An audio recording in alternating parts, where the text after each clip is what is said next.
Coucou les petits loulous. Alors, nous sommes toujours le mardi 24 mars et non pas 24 mai comme je l'ai dit ce matin, Dieu merci. Alors, cette dernière vidéo va concerner notre projet science, c'est-à-dire notre projet chenille.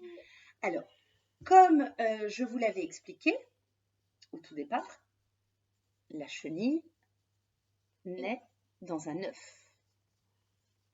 Ensuite, elle devient une chenille. Donc, nous avons eu nos chenilles quand elles étaient à ce stade-là. D'accord. Ce week-end, il s'est passé quelque chose d'assez fascinant. Je suppose que vous avez regardé la vidéo d'hier et les photos.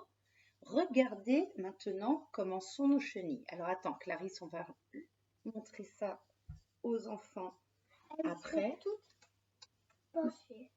Alors, elles ne ressemblent plus du tout à des chenilles.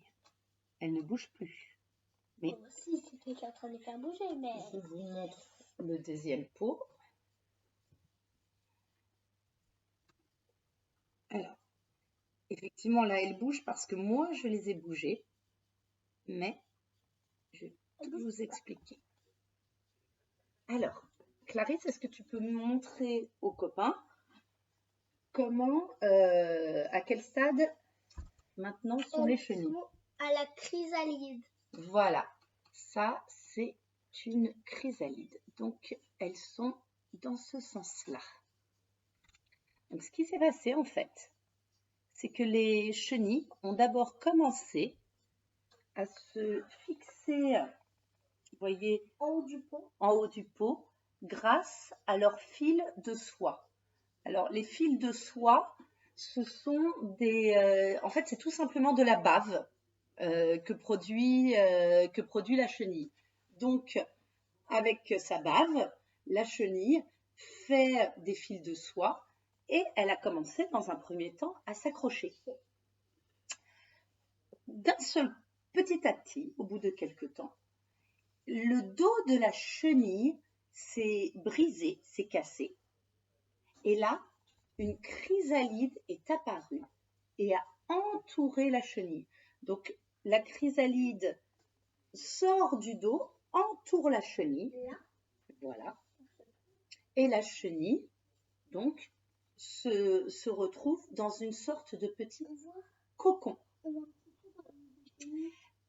De plus, de temps en temps, les chenilles vont continuer, enfin les chrysalides, même s'il ne se passe plus rien, à première vue, les chrysalides bougent. En fait, c'est un réflexe pour se protéger des prédateurs, c'est-à-dire des animaux qui, oui, tout à fait, ou un oiseau, qui pourrait chercher à attaquer les chrysalides, parce que pour l'instant, elles ne peuvent pas réellement se sauver, puisque la chenille est en repos. Alors, ça fait 2 jours que nous avons laissé nos chrysalides durcir. Et maintenant... Il y en a une qui a vraiment bien durci. Tout à fait. Elle a même fait un trou ici. Oui. Voilà. Donc, au bout de 2 jours, nous allons passer à l'étape où nous allons mettre nos chrysalides dans la serre à papillons. Pourquoi? Parce que si nos chrysalides sont en papillons et que les autres ne sont toujours pas des papillons, ils vont déranger tout le reste. Et en plus, il n'y aura pas assez de place et du coup, les papillons ne pourront pas se sentir bien et se développer correctement. Alors là, nous avons besoin, pour faire cette étape-là, d'un grand truc que ça. Ça s'appelle une serre à papillons. Et là, ça sera assez grand pour eux. Voilà. Nous avons besoin, bien entendu, de nos 2 pots de chenilles. Nous avons besoin... De gants? Non, pas de gants. Nous avons besoin d'épingles à nourrice. Je vous montre de près. Voilà, on pourrait utiliser aussi du scotch double face. Et également de papier. Vous savez, ce papier qui sert du papier cuisson qui sert pour la cuisine. Donc, les aliments ne s'accrochent pas. Il y a le papier allume et le papier... Aluminium. Oui. Ouais. Alors, nous allons passer à l'étape très importante. Donc, l'objectif est de retirer le couvercle. On doit déjà remonter ses manches. Tout à fait.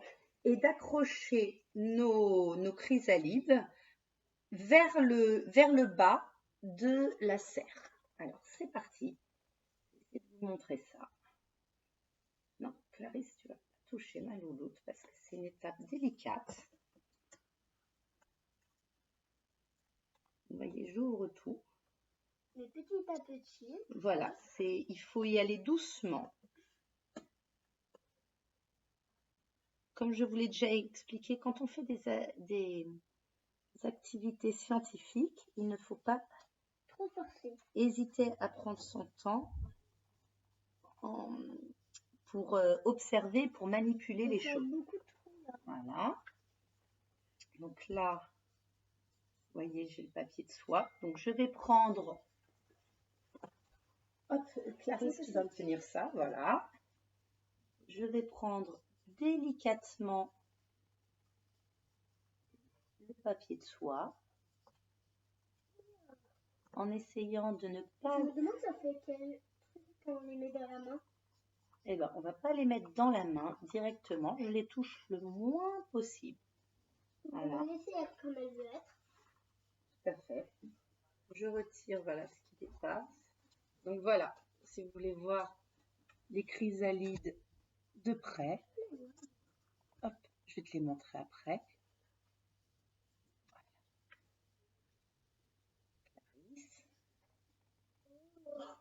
Voilà. C'est un peu impressionnant.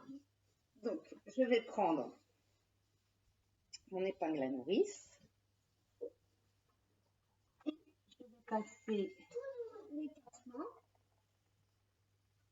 Hop. Et j'accroche le papier de soie. Au petit trou là. Hop, voilà, c'est un filet. Voilà ce que ça donne. Première tentative réussie. Donc ça, c'est une bonne chose. Et maintenant, je vais utiliser le deuxième pot. Alors, je vais mettre au fond le papier qui va permettre de protéger les chrysalides si jamais il y a une chute. Du coup, elles seront protégées et elles seront sur un papier qui n'accroche pas. Hop. Alors là, Clarisse a posé une question intéressante. Vous voyez, elle demande ce que... Là, on voit des petits bouts de chenille au fond. Alors, attendez, regardez, je vais vous montrer dans ma main. Tu veux essayer de prendre dans ta main? Ah, c'est trop doux. Alors, montre. Voilà. Donc là, en fait, c'est tout simplement la dernière mue des chenilles. C'est quoi une mue? Une mue, c'est quand la chenille change d'enveloppe pour adopter une enveloppe plus grande. Une peau, si tu veux. Plus elle grossit, plus elle change de peau pour pouvoir grandir tranquillement. Assez d'espace, tout à fait. J'attaque maintenant l'étape avec la deuxième. Alors là, on a un petit souci parce qu'il y a une chenille qui a commencé à se décrocher. Donc, c'est pour ça qu'on a ajouté le papier de soie. Le papier cuisson pour pouvoir la protéger. Non, tu ne peux pas retirer le couvercle, ma louloute, je suis désolée. Voilà. Donc, alors là où je vais être, vous voyez, le papier de soie, les chenilles sont accrochées au couvercle. Voilà. Alors là, du coup, je vais avoir un souci parce que je n'ai plus le papier de soie, mais on va se débrouiller. Bien débrouiller avec ce qu'on a. Hop. Alors. La petite chenille coquine. Voilà. Donc du coup, là je me retrouve avec le couvercle Et les chenilles se sont accrochées. Donc j'approche. Vous voyez, les chenilles se sont accrochées au couvercle. Voilà. Et par contre, je ne peux pas retirer le papier de soie qui est là. Alors, c'est pas grave. On va se débrouiller autrement. On va accrocher tout simplement le couvercle pour que nos petites chenilles ne soient pas déstabilisées.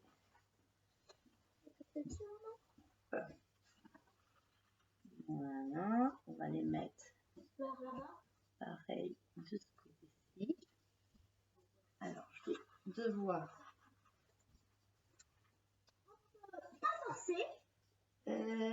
je vais forcer un tout petit peu.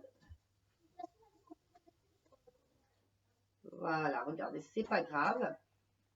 On arrive toujours à trouver une solution. Donc voilà, j'ai percé le couvercle pour pouvoir accrocher les chenilles.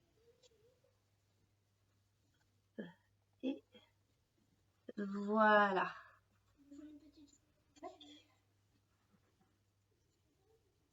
Oui. Voilà, comme ça on garde les chenilles. Tu as pris la photo, comme ça on pourra prendre une photo. Regardez, j'ai fait 2 belles photos. Voilà, mais ça ne se voit pas sur l'écran Note. Je sais. Voilà, ça on enverra ces photos. Là, on mettra un tout petit peu. Voilà. Alors, vous pouvez voir maintenant que nos chenilles sont accrochées. Alors maintenant, je vais mettre ça de côté. Voilà, viens t'asseoir, Clarisse. Ouais. Assieds-toi. Voilà. Donc ça y est, nos chenilles, enfin nos chrysalides, pardon, il ne faut plus dire les chenilles, nos chrysalides ont été transférées dans la serre. Maintenant, il va nous rester, il faut la dernière étape. Voilà. Donc la transformation du papillon. Voilà. Il faut maintenant patienter. On continuera à observer tout ceci dans les jours à venir. Normalement, il faut compter à peu près une dizaine de jours pour que la chenille se transforme en papillon. Donc, chenille, 10 jours pour devenir une chrysalide et encore 10 jours pour devenir un papillon. J'ai pris son calendrier quand elle se transforme en papillon. Oui. Hop, attends, déjà on va dire au revoir à tout le monde. On vous souhaite une bonne soirée et on se dit à demain. Au revoir.